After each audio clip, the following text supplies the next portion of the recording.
ਸਿੱਖ ਇਤਿਹਾਸ ਦੀਆਂ ਪੈੜਾਂ ਲੈ ਕੇ ਇੱਕ ਵਾਰ ਫੇਰ ਤੁਹਾਡੇ ਸਾਹਮਣੇ ਹਾਜ਼ਰ ਹਾਂ। ਮੈਂ ਗੁਰਇਕਬਾਲ ਸਿੰਘ ਤੇ ਅੱਜ ਅਸੀਂ ਪਹੁੰਚੇ ਹਾਂ ਜ਼ਿਲ੍ਹਾ ਬਠਿੰਡਾ ਦੇ ਪਿੰਡ ਭਗਤਾ ਭਾਈਕਾ ਵਿਖੇ।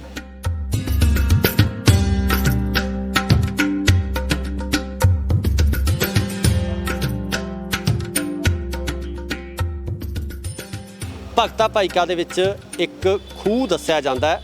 ਇਹ ਖੂਹ ਭੂਤਾਂ ਦੁਆਰਾ ਰਾਤੋਂ ਰਾਤ ਬਣਾ ਦਿੱਤਾ ਗਿਆ, ਉਸਾਰ ਦਿੱਤਾ ਗਿਆ। ਇਸ ਖੂਹ ਦਾ ਇਤਿਹਾਸ ਕੀ ਹੈ?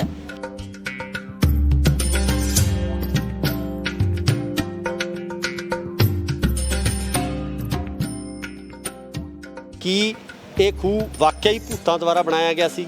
ਕੀ ਇਸ ਖੂਹ ਨੂੰ ਰਾਤੋਂ ਰਾਤ ਤਿਆਰ ਕੀਤਾ ਗਿਆ, ਬਿਨਾਂ ਕਿਸੇ ਜੋੜ ਤੋਂ ਇਹ ਖੂਹ ਤਿਆਰ ਕੀਤਾ ਗਿਆ ਤੇ ਅੱਜ ਤੱਕ ਇਸ ਖੂਹ ਦਾ ਤਲਾ ਜਿਹੜਾ ਉਹ ਨਹੀਂ ਮਿਲ ਸਕਿਆ? ਇਹ ਸਾਰੀ ਜਾਣਕਾਰੀ ਤੁਹਾਨੂੰ ਦੇਵਾਂਗੇ, ਤੁਹਾਨੂੰ ਦਿਖਾਵਾਂਗੇ ਉਹ ਖੂਹ।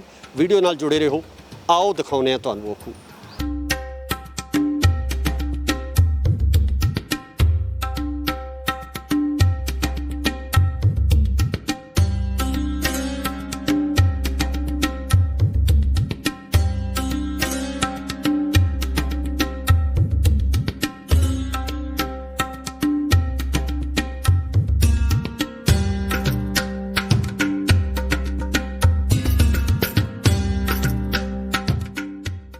ਇਹ ਖੂਹ ਹੈ ਵੀ ਇਹ ਪੁਰਾਣਾ ਕਿੰਨਾ ਕੁ ਹੈ?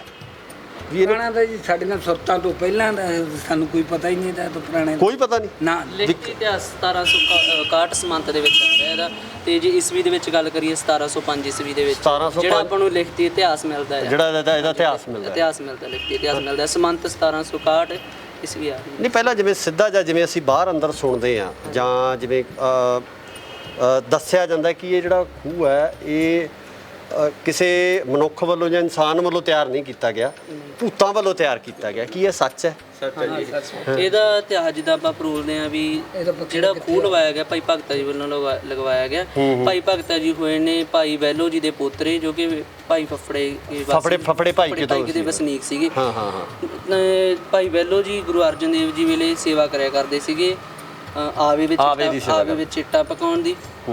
ਜਦੋਂ ਉਹਨਾਂ ਨੂੰ ਮਤਲਬ ਮਾਲਵੇ ਦੇ ਪ੍ਰਚਾਰ ਬਾਰੇ ਇੱਧਰ ਭੇਜਿਆ ਗਿਆ ਤਾਂ ਉਹਨਾਂ ਦੇ ਘਰ ਇੱਕ ਪੋਤਰੇ ਨੇ ਜਨਮ ਲਿਆ ਸੀ ਜਿਹਦਾ ਨਾਮ ਭਾਈ ਭਗਤਾ ਰੱਖਿਆ ਗਿਆ। ਫਿਰ ਭਾਈ ਭਗਤਾ ਜੀ ਨੂੰ ਮਾਲਵੇ ਦੇ ਇਲਾਕੇ ਵਿੱਚ ਭੇਜਿਆ ਗਿਆ ਸੀ ਸਿੱਖੀ ਦਾ ਪ੍ਰਚਾਰ ਕਰਨ ਵਾਸਤੇ।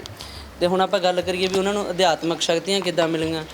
ਇੱਕ ਵਾਰਾਂ ਕੀ ਹੋਇਆ ਵੀ ਦੀਵਾਨ ਆਪਣਾ ਵੀ ਦਰਬਾਰ ਸੱਜਿਆ ਹੋਇਆ ਸੀ, ਗੁਰੂ ਸਾਹਿਬ ਬੈਠੇ ਸੀ, ਰਸੋਈਆ ਆਇਆ ਗੁਰੂ ਸਾਹਿਬ ਜੀ ਦੇ ਪਾਸ। ਉਹ ਫਰਮਾਉਂਦਾ ਵੀ ਕਹਿੰਦੇ ਵੀ ਬਾਬਾ ਜੀ ਆਪਣੇ ਆਟਾ ਖਤਮ ਹੋ ਚੁੱਕਿਆ। ਭਾਈ ਵੈਲੋ ਜੀ ਸਾਰਿਆਂ ਨਾਲੋਂ ਅੱਗੇ ਹੁੰਦੇ ਸੀਗੇ ਮਤਲਬ ਹਰ ਇੱਕ ਸੇਵਾ ਦੇ ਵਿੱਚ। ਉਹਨਾਂ ਨੇ ਕਿਹਾ ਵੀ ਸਾਨੂੰ ਸੇਵਾ ਦਿੱਤੀ ਜਾਵੇ, ਅਸੀਂ ਆਪ ਆਟਾ ਲੈ ਕੇ ਆਵਾਂਗੇ ਪਿੰਡ ਦੇ ਵਿੱਚੋਂ। ਉਹਨਾਂ ਦੀ ਹਰ ਇੱਕ ਸੇਵਾ ਤੋਂ ਖੁਸ਼ ਹੋ ਕੇ ਉਹਨਾਂ ਨੂੰ ਇੱਕ ਵਰ ਦਿੱਤਾ ਸੀ ਭਾਈ ਵੈਲੋ। ਸਭ ਤੋਂ ਪਹਿਲੋਂ ਉਹ ਉਹਨਾਂ ਨੂੰ ਵਰ ਮਿਲਿਆ ਸੀਗਾ ਜਦੋਂ ਗੁਰੂ ਅਰਜਨ ਦੇਵ ਜੀ ਦੇ ਮੌਕੇ ਹਰਿਮੰਦਰ ਸਾਹਿਬ ਦੇ ਵਿੱਚ ਸਰੋਵਰ ਪੁੱਟਣ ਦੀ ਸੇਵਾ ਚੱਲ ਰਹੀ ਸੀ ਨਾ, ਤਾਂ ਉਹ ਉਹਨਾਂ ਦੇ ਵਿੱਚ ਵੱਧ ਚੜ੍ਹ ਕੇ ਹਿੱਸਾ ਲਿਆ ਸੀ। ਉਹਨਾਂ ਨੇ ਫਿਰ ਪੱਕਾ ਕਰਨ ਦੀ ਸੇਵਾ ਚੱਲੀ ਸੀ। ਉਹਨਾਂ ਨੇ ਆਵੇ ਵਿੱਚ ਇੱਟਾਂ ਪਕਾਉਂਦੇ ਸੀ। ਜਦੋਂ ਆਵਾ ਖੋਲ੍ਹਿਆ ਗਿਆ ਨਾ ਤੇ ਸਾਰਿਆਂ ਨੂੰ ਸੋਹਣੀ ਇੱਟ ਸੀ ਜਿਹੜੀ ਉਹ ਭਾਈ ਵੈਲੋ ਜੀ, ਉਸ ਇੱਟ ਨੂੰ ਤਾਂ ਖੁਸ਼ ਹੋ ਕੇ ਗੁਰੂ ਅਰਜਨ ਦੇਵ ਜੀ ਨੇ ਉਹਨਾਂ ਨੂੰ ਇੱਕ ਵਰ ਦਿੱਤਾ ਸੀ ਭਾਈ ਵੈਲੋ ਸਭ ਤੋਂ ਪਹਿਲੋਂ ਜੀ।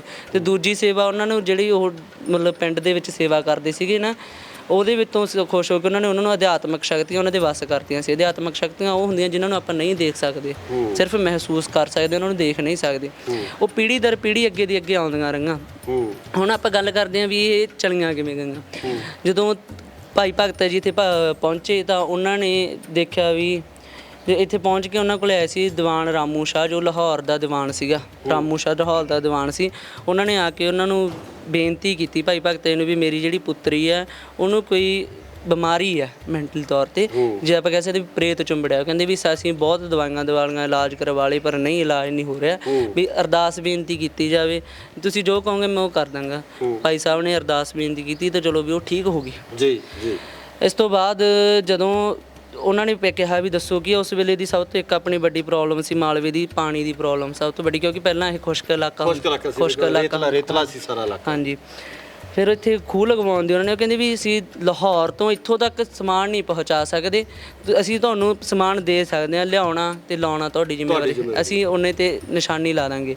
ਫਿਰ ਭਾਈ ਭਗਤ ਨੇ ਉਹਨਾਂ ਨੂੰ ਕਿਹਾ ਸੀਗਾ, ਹੁਕਮ ਦਿੱਤਾ ਸੀ ਵੀ ਅਸੀਂ ਆਪੇ ਮੰਗਵਾ ਲਾਂਗੇ, ਪਰ ਤੁਹਾਡਾ ਕੋਈ ਵੀ ਕੰਮ ਆ ਉੱਠ ਕੇ ਨਾ ਦੇਖੇ ਰਾਤ ਨੂੰ ਵੀ ਕਿੱਦਾਂ ਜਾ ਰਿਹਾ ਸਮਾਨ ਤੇ ਕਿੱਦਾਂ ਆ ਰਿਹਾ। ਤੇ ਭਾਈ ਭਗਤਾ ਜੀ ਨੇ ਆਪਣੀਆਂ ਜਿਹੜੀਆਂ ਅਧਿਆਤਮਿਕ ਸ਼ਕਤੀਆਂ ਸੀ, ਮਤਲਬ ਵੀ ਜਨ ਦੀ ਸੇਨਾ ਜਿਹੜੀ ਮਤਲਬ ਇਤਿਹਾਸ ਦੇ ਵਿੱਚ ਆ ਰਹੀ ਹੈ, ਜਿਹੜਾ ਸੁਣ ਰਹੇ ਹਾਂ, ਜਿਹੜਾ ਆਪਾਂ ਸੁਣ ਰਹੇ ਹਾਂ, ਜਿਹੜਾ ਹਨਾ ਜਾਂ ਆਪਾਂ ਇਤਿਹਾਸ ਪੜ੍ਹ ਰਹੇ ਹਾਂ, ਉਹਦੇ ਵਿੱਚ ਜਨ ਦੀ ਸੇਨਾ ਨੂੰ ਹੁਕਮ ਕੀਤਾ ਸੀ ਵੀ ਖੂਹ ਲਾਉਣਾ, ਤੇ ਰਾਤੋਂ ਰਾਤ ਖੂਹ ਲਾਇਆ ਗਿਆ ਸੀਗਾ। ਤੇ ਸਵੇਰ ਅੱਧਾ ਮਤਲਬ ਉੱਪਰਲੀ ਉਹ ਬੰਨਣ ਵਾਲੀ ਰਹਿ ਗਈ ਸੀ, ਮੌਣ ਰਹਿ ਗਈ ਸੀਗੀ। ਉਸ ਵੇਲੇ ਇੱਕ ਬੀਬੀ ਨੇ ਚੱਕੀ ਪੀੜਤੀ ਨਹੀਂ ਇਹ ਤੁਸੀਂ ਦੱਸੋ ਜੀ, ਮਤਲਬ ਜਦੋਂ ਮੌਣ ਬੰਨਣਾ ਹੀ ਰਹੇਗੀ ਤੇ ਉਹ ਰਹੀ ਕਿਵੇਂ ਸੀ? ਉਹ ਰਹੀ ਸੀ ਜੀ, ਉਹ ਕੋਈ ਬੁੜੀ ਸੀ ਕਾਲੀ, ਚੱਕਾ ਆਟਾ ਪੀਣੇ ਨਾ, ਤੇ ਉਦੋਂ ਆਟਾ ਚੱਕੀਆਂ ਨਾ ਪੀਂਦੇ, ਚੱਕੀਆਂ ਨਾ ਪੀਂਦੇ ਸੀ। ਹਾਂਜੀ, ਉਹਨਾਂ ਚੱਕੀ ਕਦੋਂ ਫੇਰਤੀ ਤਾਂ ਉਹਨਾਂ ਨੇ ਖੜਕਾ ਸੁਣਿਆ ਤੇ ਹਟ ਗਈ। ਅੱਛਾ, ਵੀ ਜਦੋਂ ਮਨਾ ਕੀਤਾ ਸੀਗਾ ਵੀ ਨਹੀਂ ਕਿਸੇ ਨੇ ਵੀ ਕੋਈ ਨਾ ਤਾਂ ਸਵੇਰ ਉੱਠਣਾ ਜਲਦੀ ਨਾਲ, ਵੀ ਜਿੰਨਾ ਚਿਰ ਕੰਮ ਸੰਪੂਰਨ ਨਹੀਂ ਹੋ ਜਾਂਦਾ। ਪਰ ਉਹ ਫਿਰ ਵੀ ਸਵੇਰ ਪਹਿਲਾਂ ਹੁੰਦਾ ਸੀ ਵੀ ਅੱਜ ਕੱਲ੍ਹ ਹੁਣ ਲੇਟ ਉੱਠਦੇ ਹਨ, ਪਹਿਲਾਂ ਕੰਮ ਇਦਾਂ ਦੇ ਸੀ ਵੀ ਸਦੇਹਾਂ ਉੱਠਦੇ 3 ਵਜੇ ਉੱਠ ਕੇ ਚੱਕੀ ਆਦੀ ਲਾ, ਜਦੋਂ ਉਹਨੇ ਚੱਕੀ ਚਲਾਤੀ ਤੇ ਨਾਲ ਦੀ ਨਾਲ ਜਿਹੜਾ ਖੂਹ ਦਾ ਕੰਮ ਆ ਬੰਦ ਹੋ ਗਿਆ ਜੋ ਸਾਰੀਆਂ ਫਿਰ ਉੱਠ ਗਈਆਂ ਨਾ। ਆ ਬਾਬੇ ਕੋਲ ਉੱਪਰਲੀ ਮੌਣ ਰਹਿ ਗਈ, ਉਹ ਸੰਗਤਾਂ ਵੱਲੋਂ ਹੀ ਲਾਈ ਗਈ ਇਸ ਤੋਂ ਬਾਅਦ। ਤੇ ਇਸ ਤੋਂ ਬਾਅਦ 10ਵੇਂ ਪਾਤਸ਼ਾਹ ਧੰਨ ਧੰਨ ਸਾਹਿਬ ਸ੍ਰੀ ਗੁਰੂ ਗੋਬਿੰਦ ਸਿੰਘ ਮਹਾਰਾਜ ਜੀ ਇੱਥੇ ਪਹੁੰਚੇ ਸੀਗੇ। ਉਹਨਾਂ ਨੇ ਪੁੱਛਿਆ 3 ਦਿਨ ਇੱਥੇ ਰਹੇ ਆ। ਹੁਣ ਆਪਾਂ ਗੱਲ ਕਰਦੇ ਆਂ ਵੀ ਉਹ ਸ਼ਕਤੀਆਂ ਚਲੀਆਂ ਕਿਵੇਂ ਗਈਆਂ, ਵੀ ਹੁਣ ਕਿਉਂ ਨਹੀਂ ਹੈਗੀਆਂ ਗਾਂ ਦਰ ਪੀੜ੍ਹੀ ਦਰ ਪੀੜ੍ਹੀ, ਕਿਉਂਕਿ ਪੀੜ੍ਹੀ ਦਰ ਪੀੜ੍ਹੀ ਤਾਂ ਅੱਗੇ ਵੀ ਹੈਗੇ, ਉਹਨਾਂ ਦੀ ਸੰਤਾਨ ਹੈਗੀ ਆ ਇੱਥੇ, ਹੈ ਨਾ, ਵੀ ਅੱਗੇ ਦੀ ਅੱਗੇ। ਪਰ ਉਹ ਜਦੋਂ ਗੁਰੂ ਸਾਹਿਬ ਇੱਥੇ ਪਹੁੰਚੇ ਸੀਗੇ ਤਾਂ ਇੱਥੇ ਮਤਲਬ ਜੋ ਖੂਹ 'ਤੇ ਪਹੁੰਚੇ, ਇੱਦਾਂ ਹੀ ਸੰਗਤਾਂ ਬੈਠੀਆਂ ਸੀਗੀਆਂ ਖੂਹ 'ਤੇ। ਉਹਨਾਂ ਨੇ ਪੁੱਛਿਆ ਵੀ ਖੂਹ ਦਾ ਬਾਰੇ ਪੁੱਛਿਆ ਤਾਂ ਉਹਨਾਂ ਨੇ ਦੱਸਿਆ ਵੀ ਭਾਈ ਭਗਤਾ ਜੀ ਦਾ ਖੂਹ ਆ।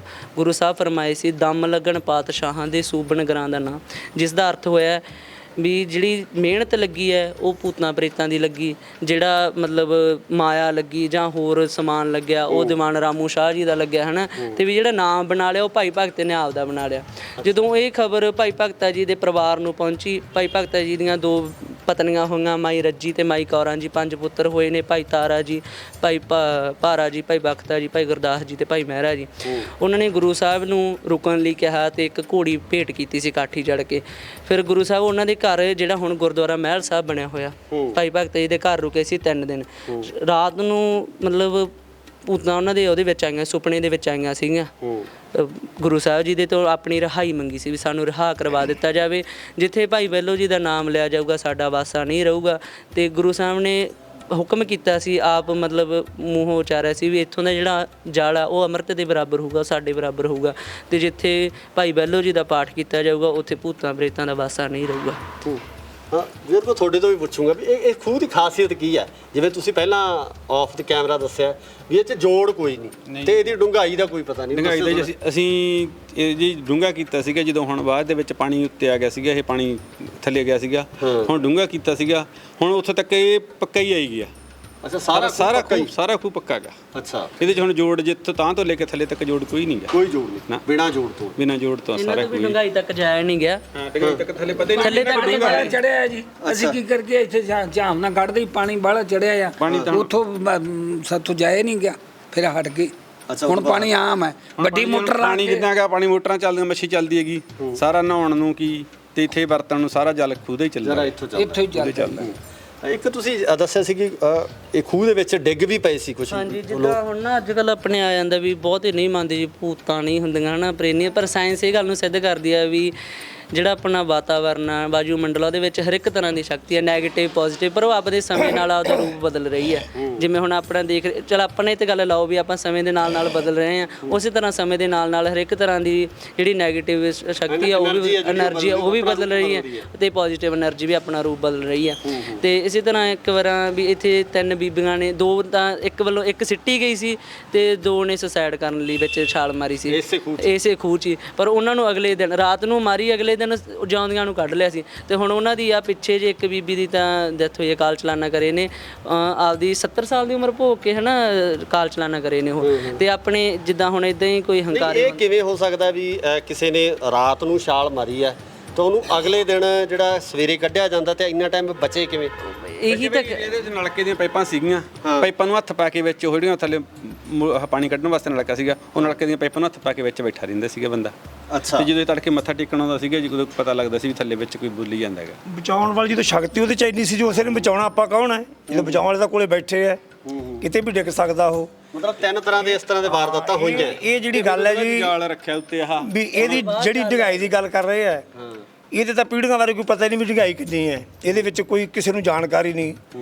ਇਹ ਕੁਛ ਇਸ ਤੱਕ ਬੰਦ ਵੀ ਪਈ ਰਹੀ ਵੀ ਜਿਹਦੇ ਬਾਰੇ ਪਤਾ ਹੀ ਨਹੀਂ ਸੀ ਕਿਸੇ ਨੂੰ। ਇਹਦੇ ਇਤਿਹਾਸ ਦਾ ਕਿਵੇਂ ਲੱਗਾ ਇੱਥੋਂ ਪਤਾ ਪਿੰਡ ਭਗਤੇ ਨੂੰ ਕਿ ਉੱਥੇ ਬੰਦਾ ਹਜੇ ਵੀ ਹੈਗਾ ਹੈ ਕਿ ਜਿਹਨੇ ਤੇ ਅਚਾਨਕ ਹੀ ਕੁਝ ਗਲਤ ਬੋਲ ਬੈਠਾ ਸੀ। ਉਹਦਾ ਇਤਿਹਾਸ ਤਜਰਬਾ ਪੈਰ ਤੇ ਦਿਖਾਇਆ ਗਿਆ। ਉਦੋਂ ਬਾਅਦ ਇਹ ਸਾਡਾ ਪਿੰਡ ਇਹਨੂੰ ਮੰਨਣ ਲੱਗਾ ਵੀ ਇਹਦੇ ਵਿੱਚ ਕਲਾ ਹੈ। ਪਹਿਲਾਂ ਇਹ ਅੰਦਰ ਚੀਜ਼ ਬੰਦੀ ਪਈ ਰਹੀ ਵੀ ਇਹਦੇ ਵਿੱਚ ਪਹਿਲਾਂ ਲੋਕਾਂ ਦਾ ਇਸ ਤਰੀਕੇ ਨਾਲ ਸ਼ਰਧਾ ਨਹੀਂ ਸੀ। ਸ਼ਰਧਾ ਨਹੀਂ ਸੀ। ਉਹ ਤਜਰਬਾ ਦਿਖਾਇਆ ਗਿਆ ਜੀ ਮੌਕੇ ਤੇ ਕੁਝ ਬੰਦਾ ਉੱਥੇ ਗਲਤ ਬੋਲ ਬੈਠਾ ਉੱਤੇ ਚੜ੍ਹ ਕੇ ਨਾਲ ਦੀ ਨਾਲ ਹੀ ਉਹਨੇ ਟਾਈਮ ਤਜਰਬਾ ਵਿਖਾਇਆ ਤੇ ਉਹ ਬੰਦਾ ਹੋਇਆ ਕੀ ਜੀ ਉਹ ਜਿਵੇਂ ਉਹਦਾ ਨਾਂ ਸੀ ਜੀ ਬੂਟਾ ਗੱਪੀ ਫਰੀਦਕੋਟ ਦੇ ਰਹਿਣ ਵਾਲਾ ਬੰਦਾ ਉਹ ਜਦੋਂ ਸਟੇਜ ਤੇ ਚੜ੍ਹ ਕੇ ਜਲਸੇ ਲੱਗਦੇ ਸੀ ਉਦੋਂ ਉਹ ਕਹਿੰਦਾ ਜੀ ਵੀ ਮੈਨੂੰ ਵੀ ਬੂਟਾ ਗੱਪੀਆਂ ਦੇ ਆ ਵੱਡਾ ਗੱਪਾ ਵੀ ਬੂਟਾ ਨੇ ਖੂਬ ਬਣਾਇਆ ਤੇ ਨਾਲ ਦੀ ਨਾਲ ਹੀ ਉਹਨੂੰ ਤਜਰਬਾ ਵਿਖਾਇਆ ਗਿਆ। ਬੂਟਾ ਗੱਪੀ ਫਰੀਦਕੋਟ ਹਾਂ ਜਿਹੜਾ ਕਿ ਸ਼ਮਸ਼ਾਨ ਘਾਟ ਦੇ ਵਿੱਚ ਸੇਵਾ ਕਰਦਾ। ਹਾਂ ਸੇਵਾ ਤੇ ਹੁਣ ਉਹ ਬੰਦਾ ਇੱਥੇ ਜੀ ਮੇਲਾ ਸਾਡੇ ਲੱਗਦਾ ਹੈ। ਮੈਂ ਤੁਹਾਨੂੰ ਸੰਤ ਦਾ ਦੱਸ ਨਹੀਂ ਸਕਦਾ ਅਨਪੜ੍ਹ ਬੰਦਾ ਮੇਲਾ ਲੱਗਦਾ ਮੇਲੇ ਤੇ ਮੱਥਾ ਟੇਕਣ ਪੱਕਾ ਹੁੰਦਾ ਸਾਰੇ ਪਰਿਵਾਰ ਨੂੰ ਲੈ ਕੇ ਆਉਂਦਾ ਉਹਦੇ ਵਿੱਚ ਕਿ ਇਹ ਜਿਹੜੀ ਬਹੁਤ ਤਕੜੀ ਇਤਿਹਾਸਕ ਬੜੇ ਬੰਦੇ ਬਹਿਸ ਕਰਨ ਵਾਲੇ ਵੀ ਕਿਵੇਂ ਬਣਿਆ ਕੀ ਗੱਲ ਹੈ ਪਰ ਬਹੁਤ ਹੀ ਤਕੜੀ ਇਤਿਹਾਸਕ ਜਗ੍ਹਾ ਇਹ ਇਤਿਹਾਸੀ ਹੈ। ਇਹ ਗੱਲ ਸੱਚ ਹੈ ਕਿਉਂ ਜਿਹੜਾ ਉੱਥੇ ਤੁਹਾਨੂੰ ਦੱਸਿਆ ਭਾਈ ਭਗਤ ਦਾ ਘਰ ਹੈ ਉੱਥੇ ਹਜੇ ਵੀ ਤੁਹਾਨੂੰ ਉਹ ਜਿਹੜੀ ਸੁਰੰਗ ਆਉਂਦੀ ਹੈ ਤੁਹਾਨੂੰ ਬੰਦ ਮਿਲੂਗੀ ਟੀਪ ਕਰੀ ਵੀ ਬਾਰੀ ਉਹ।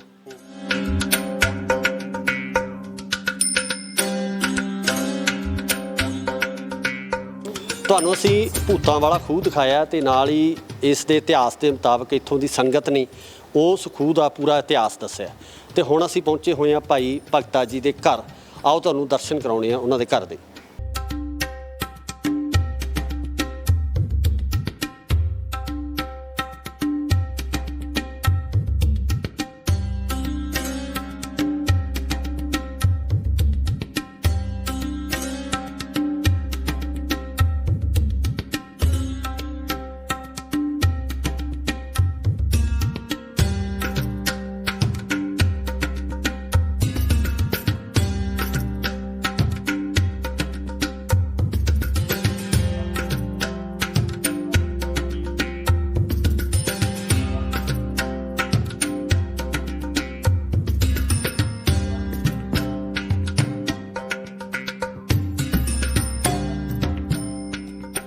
ਉਹ ਸਥਾਨ ਹੈ ਜਿੱਥੇ ਭਾਈ ਭਗਤਾ ਜੀ ਰਹਿੰਦੇ ਸਨ ਜਾਂ ਉਹਨਾਂ ਵੱਲੋਂ ਭਜਨ ਬੰਦਗੀ ਇੱਥੇ ਕੀਤੀ ਜਾਂਦੀ ਸੀ।